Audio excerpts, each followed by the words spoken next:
Hi guys, so I have less than 2 minutes to show you how you can manage your query parameters within your test scenario. Let's go.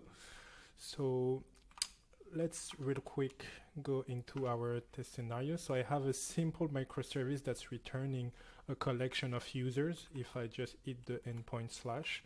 And what I want to do now is to just create a small filter. Ouch. Whoa. Okay, so let's say now I want to filter the data to just return the number 2, the user number 2, and I would put the query strings. Oops. First name and Julia, right?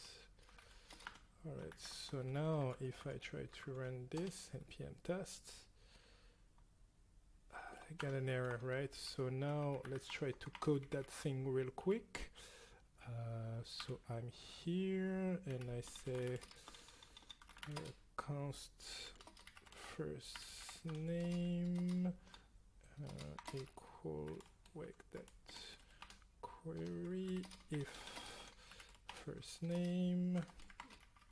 I will do result equal data that filter where I put this like this, that first name equal first name.